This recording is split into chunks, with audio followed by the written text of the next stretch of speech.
एक बार बुद्धि और भाग्य में झगड़ा हुआ। बुद्धि ने कहा, मेरी शक्ति अधिक है, मैं जिसे चाहूँ सुखी कर दूँ, मेरे बिना कोई बड़ा नहीं हो सकता। भाग्य ने कहा, मेरी शक्ति अधिक है, मैं तेरे बिना काम कर सकता हूँ, तू मेरे बिना काम नहीं कर सकती। इस तरह दोनों ने अपनी अपनी तरफ से दलीलें ज़ोर शोर से दी।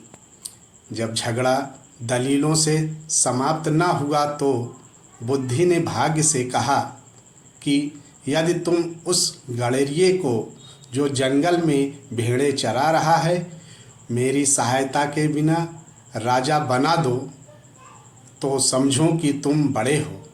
यह सुनकर भाग्य ने उस गड़ेरिये को राजा बनाने का यत्न करना आरंभ कर दिया।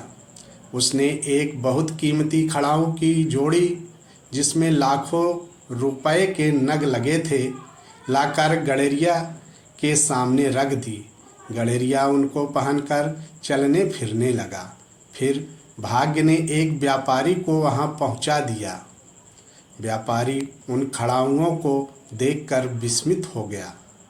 उसने गड़ेरिये से कहा, तुम ये खड़ाऊ बेच दो। गड़ेरिये ने कहा, ले लीजिए। व्यापारी ने उनका मूल्य पूछा। गड़ेरिये ने कहा, क्या बताऊं, मुझे रोटी खाने रोज गांव जाना पड़ता है। यदि तुम मुझे 2 मन भुने चने दे दो तो मैं यहाँ बैठे बैठे चने चबाकर भेड़ों का दूध पी लिया करूँगा। इस भांति मैं गांव जाने के कष्ट से बच जाऊँगा और आपको भी खड़ाऊ मिल जाएगी। सारांश यह कि उस बुद्धिमान गड़ेरिये ने वो अनमोल खड़ाऊ जिसमें एक एक हीरा करोड़ों रुपए का था 2 मन चनों के बदले में बेच डाली। यह देखकर भाग्य ने और प्रयत्न किया। अब उस व्यापारी ने वे खड़ाऊ राजा को भेंट की तो राजा देखकर हैरान हो गया। उसने व्यापारी से पूछा, तुमने ये खड़ाऊ कहाँ से पाई? व्यापारी ने कहा, महाराज, एक राजा मेरा मित्र है, उसने ये मुझे दी। तब राजा ने पूछा, क्या उस राजा के पास ऐसी और भी खड़ाऊ है? व्यापारी ने कहा, हाँ है। यह सुनकर राजा ने कहा, अच्छा जाओ, मेरी लड़की की सगाई उसके लड़के से करा दो।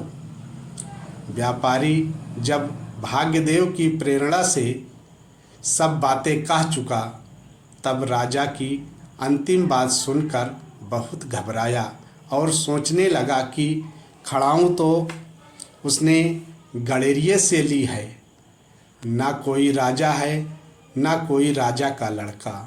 किंतु इन झूठी बातों को कह चुकने के कारण व्यापारी ने सोचा कि यदि मैं इस कथन को अस्वीकार करता हूँ तो ना मालूम राजा साहब मुझे क्या दंड देंगे। यह सोचकर उसने तय कर लिया कि जैसे भी हो इस राजा के नगर से निकल जाना चाहिए। अतः उसने राजा से कहा, ठीक है, तो अब मैं आपकी लड़की की सगाई पक्की करने जाता हूँ। यह कहकर वह जिस ओर से आया था उसी ओर को चल दिया और उस स्थान पर पहुँचा जहाँ वह गड़ेरिये से मिला था। तो क्या देखता है कि गड़ेरिया उससे भी मूल्यवान खड़ाऊ पहने है। व्यापारी यह देखकर हैरान हो गया और उसने सोचा कि हो ना हो या कोई सिद्ध महात्मा हैं, तभी तो ऐसी वस्तुएं उसे स्वयं मिल जाती हैं। उसने निश्चय किया कि यहाँ रहकर इसका पता लगाना चाहिए।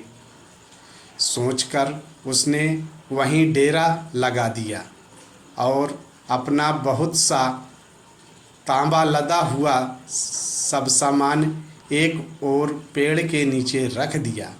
जब दोपहर हुई तो गडरिया धूप से व्याकुल हो उस पेड़ के नीचे आया जहाँ तांबे के ढेर पड़े हुए थे। वह ढेर के सहारे सर रख कर सो गया। भाग्य ने उस तांबे के ढेर को सोना कर दिया। जब व्यापारी ने यह देखा तो सोचा कि जिस व्यक्ति के छू जाने से तांबा सोना हो जाता है उसको राजा बनाना कोई बड़ी बात नहीं। यह सोचकर उस व्यापारी ने वह जमीन खरीदी और किला बनवाना आरंभ कर दिया। सेना भर्ती की जाने लगी और जब सब सामान तैयार हो गया तो व्यापारी गडरिये को पकड़कर किले में ले गया। उसको अच्छे अच्छे मूल्यवान वस्त्र पहनवाए। मंत्री, सेवक इत्यादि कर्मचारी नौकर रखे और फिर उस लड़की वाले राजा को पत्र लिखा कि हमारे राजा जी ने सगाई स्वीकार कर ली है, अतः जो तिथि विवाह की निश्चय करो लिखो, उसी दिन बारात आ जाएगी। पत्रोत्तर में राजा ने तिथि लिख दी। इस पर विवाह का प्रबंध होने लगा। एक दिन जब राज्यसभा हो रही थी, सब मंत्री मुसाहिब बैठे हुए थे और वह गडरिया राज सिंहासन पर तकिया लगाए राजा बना बैठा था। तब गडरिया ने व्यापारी से कहा, भाई देखो, तुम मुझे छोड़ दो, मेरी भेड़ें किसी के खेत में न चली जाएं, कहीं मैं मारा न जाऊं। यह सुनकर सब लोग हंस पड़े। व्यापारी भी बड़ा हैरान हुआ। उसने सोचा कि इसका क्या प्रबंध किया जाए। कहीं इसने राजा के सामने भी ऐसा ही कह दिया तो मैं तो उसी समय मारा जाऊंगा। उसने गडरिये से कहा, यदि तुम फिर कभी ऐसी बात कहोगे तो मैं तुम्हें उसी समय तलवार से मार डालूंगा। जो कुछ कहना हो चुपके से मेरे कान में कहा करो। कुछ समय बाद विवाह की तिथि आ गई। व्यापारी बारात लेकर चल दिया। जब लड़की वाले राजा का नगर निकट आ गया और उधर से मंत्री, बहुत से नौकर चाकर, सेना, अस्त्र शस्त्र, हाथी घोड़े इत्यादि राजा की आगवानी के लिए आए तो गडरिये ने विचार किया कि कदाचित मेरी भेड़ें इनके खेत में चली गई हैं और ये मेरे कपड़े लत्ते छीनने आ रहे हैं। अतः उसने झट से व्यापारी से कहा, ये सब मेरे कपड़े लत्ते छीनने के लिए आ रहे हैं। चूँकि यह बात कान में कही गई थी, अतः उस व्यापारी के सिवा और किसी को मालूम नहीं हुई। लोगों ने व्यापारी से पूछा, कुंवर जी क्या आज्ञा दे रहे हैं? व्यापारी ने कहा, कुंवर जी कहते हैं कि जितने आदमी स्वागत में आए हैं प्रत्येक को 5-5 लाख रुपया पुरस्कार में दिया जाए।